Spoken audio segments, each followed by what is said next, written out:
मोनोरेलच्या प्रवाशांचा खोळंबा झालेला आहे आणि त्यांना आता रेस्क्यू करण्याचे प्रयत्न सुरू झालेत। एका क्रेनच्या मदतीने त्यांना रेस्क्यू करण्याचा हा प्रयत्न सुरू आहे। भक्ती पार्क आणि मैसूर कॉलनी दरम्यान हा खोळंबा झालाय। अजय माने आपल्याला ताजी माहिती देत आहेत। अजय,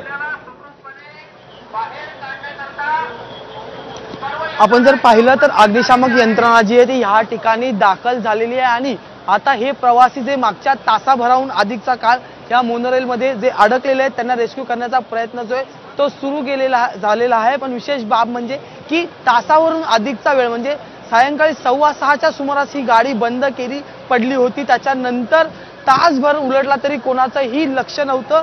माध्यमांनी बातमी चालवली, माझानी बातमी चालवल्यानंतर इथे रेस्क्यू टीम पोहोचलेली आहे। विशेष बाब म्हणजे अद्याप इमर्जन्सी डोर जो आहे तो खोललेला नाही। प्रवासी जे आहेत ते व्हेंटिलेशनसाठी त्या इमर्जन्सी डोरचे ते जो गॅप जो आहे तो तिथे येऊन बघता एकंदरीत समोर येण्याचा प्रयत्न करतात। वरती अग्निशामक यंत्रणा जी आहे ती दाखल झालेली आहे आणि 4 डबे पूर्ण 6 गच्च भरलेली ही संपूर्ण मोनोरेल जी आहे। प्रचंड गर्दी या मोनोरेलमध्ये आपल्याला पाहायला मिळते आणि ही सगळे प्रवासी आता मागच्या दीड तासापासून या ठिकाणी अडकून पडलेले आहेत। खोळंबा जो आहे तो झालेला आहे, पण अद्याप त्यांना जे ते खाली उतरवलं गेलं नाही। तांत्रिक बिघाड झाला आणि ही मोनोरेल जी आहे ती भक्ती पार्क आणि मैसूर कॉलनीच्या मध्ये जे ती थांबलेले। खरं तर या ठिकाणी आता 2 अग्निशामक दलाच्या यंत्रणा ज्या आहेत त्या आलेल्या आहेत। क्रेनच्या माध्यमातून अग्निशामक दलाचे अधिकारी जे आहेत ते वरती गेलेले आहेत। पोलीस प्रशासनाकडून जे ती या ठिकाणी जे प्रवासी या मोनोरेलमध्ये अडकलेले आहेत त्यांना संयमाने थांबा, आम्ही तुम्हाला रेस्क्यू करण्यासाठी पोहोचलेले अशा एकंदरीत भाषण जे ते सुरू झालेलं आहे। पण आता आतमधली ही सगळी दृश्य जर पाहिली तर अत्यंत भीतीचं वातावरण आहे। काही प्रवासी काचा सुद्धा वाचवताना आपल्याला पाहायला मिळतात। त्यामुळे एकीकडे पूर्णतः गर्दी आणि गच्च भरलेली ही मोनोरेल जी आहे ती आता भक्ती पार्क ते मैसूर कॉलनीच्या या ठिकाणी अडकलेली आहे। या ठिकाणी पोलीस प्रशासन दाखल झालेलं आहे। अग्निशामक दलाची तुकडी या ठिकाणी तैनात झालेली आपल्याला पाहायला मिळते। क्रेनच्या माध्यमातून एक तुकडी वरती गेलेली, दुसरी क्रेन जी आहे ती फिरवली जात आहे आणि त्यांना एकंदरीत कशा पद्धतीने रेस्क्यू करायचं हा संपूर्ण एकंदरीत निर्णय आता काही वेळात घेतला जाईल।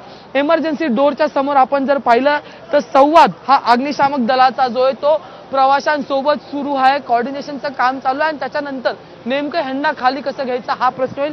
कारण की ज्या वेळेस हे इमर्जन्सी डोर खोलले जातील त्याच्यानंतर अवघ्या 4 ते 5 जणांना एका वेळी एका क्रेनमध्ये घेता येईल। त्यामुळे मग कसं एकंदरीत लाईनबद्ध खाली उतरवण्याचा प्रयत्न असेल या सगळ्याचं नियोजन सुद्धा जे आहे ते ह्या ठिकाणी केलं जातं आणि त्यासाठी संपूर्ण यंत्रणा जी आहे ती ह्या ठिकाणी आलेली। पण विशेष बाब म्हणजे की मुंबई सकाळपासून पाऊस सुरू होता, त्याच्यामुळे वाहतूक व्यवस्था सकाळपासूनच खोळंबली गेली होती आणि आता जी मोनोरेल होती जी सकाळपासून धावत होती ती सुद्धा जी आहे ती बंद पडलेली आपल्याला पाहायला मिळते। MMRCLचं म्हणणं आहे की आम्ही एका बाजूची लाईन जी आहे ती सुरू ठेवलेली आहे, पण आता मागच्या 20 मिनिटांपासून या संपूर्ण रुळावरून कोणतीही गाडी धावलेली नाही। याच्या आधी जर आपण पाहिलं तर 2 रेल्वे ज्या आहेत त्या मागे पुढे म्हणजे आमने सामने आल्या होत्या। त्याच्यातील एका रेल्वेला जे ते मागे पुन्हा मागच्या स्थानकावर नेण्यात आलेले आणि आता ही संपूर्ण मोनोरेलची सेवा जी आहे ती ठप्प झालेली आपल्याला पाहायला मिळते। त्यामुळे संवाद चालू, दुसरी अग्निशामक यंत्रणेची क्रेन जी आहे ती आता दुसऱ्या इमर्जन्सी डोरवर आपल्याला जाताना पाहायला मिळते। त्यामुळे एका इमर्जन्सी डोरवर एक आधीच अग्निशामक यंत्रणा जी आहे ती पोहोचलेली आणि आता दुसऱ्या इमर्जन्सी डोरवर नागरिकांशी संवाद साधण्यासाठी अग्निशामक दलाचे अधिकारी जे आहेत ते आता आपल्याला वर जाताना पाहायला मिळतात। त्यामुळे एकंदरीत 6:15 ही अडकलेली रेल्वे आता 7:30ची वेळ आलेली आहे तरी अद्याप कोणालाही रेस्क्यू केलं गेलं नाही। त्यामुळे अत्यंत